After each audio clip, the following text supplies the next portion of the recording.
ഉഷയുടെ ശസ്ത്രക്രിയ പൂർത്തിയായി. ആരോഗ്യനില തൃപ്തികരമെന്ന് ഡോക്ടർമാർ. വയറ്റിൽ കത്രിക കുടുങ്ങിയ ഉഷ ജോസഫ് കുട്ടിയുടെ ശസ്ത്രക്രിയ പൂർത്തിയായി. ശനിയാഴ്ച ഉച്ചയോടെ കൊച്ചിയിലെ സ്വകാര്യ ആശുപത്രിയിൽ നടന്ന ശസ്ത്രക്രിയയിലാണ് വയറ്റിൽ നിന്ന് കത്രിക പുറത്തെടുത്തത്. ശനിയാഴ്ച ഉച്ചയ്ക്ക് തന്നെ അമ്പലപ്പുഴ ഡിവൈഎസ്പിക്ക് കത്രിക കൈമാറി.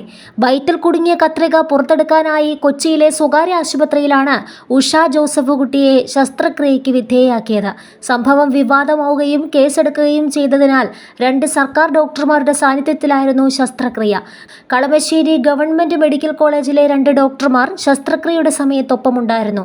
കത്രിക തൊണ്ടി മുതലായതിനാൽ കേസ് അന്വേഷിക്കുന്ന അമ്പലപ്പുഴ ഡിവൈഎസ്പിക്ക് കൈമാറുകയായിരുന്നു. ശസ്ത്രക്രിയയ്ക്ക് ഉപയോഗിക്കുന്ന നീളത്തിലുള്ള അറ്റം വളഞ്ഞ കത്രികയാണ് ഉഷയുടെ വയറ്റിലുണ്ടായിരുന്നത്. അമ്പലപ്പുഴ വണ്ടാനം ഗവൺമെന്റ് മെഡിക്കൽ കോളേജിൽ ഗർഭാശയം നീക്കാനുള്ള ശസ്ത്രക്രിയ കഴിഞ്ഞ് 5 വർഷം തികയുന്നതിനിടെയാണ് പുന്നപ്ര സ്വദേശി ഉഷ ജോസഫ് കുട്ടിയുടെ വയറ്റിൽ കത്രിക കണ്ടെത്തിയത്. 2021 മെയ് 10-നായിരുന്നു ശസ്ത്രക്രിയ. തുടർന്ന് നിരന്തരമായ വയറുവേദന അനുഭവപ്പെട്ടു. മൂത്രത്തിൽ രക്തം കൂടി കണ്ടതോടെ വിശദമായ പരിശോധന നടത്തി. എന്നിട്ടും കാരണം കണ്ടെത്തിയില്ല.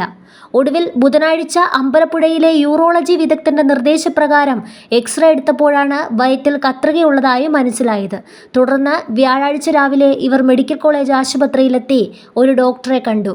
വിവരം പുറത്തു പറയരുതെന്ന് ചില ഡോക്ടർമാർ പറഞ്ഞതായും ഉഷയുടെ ബന്ധുക്കൾ ആരോപിച്ചിരുന്നു.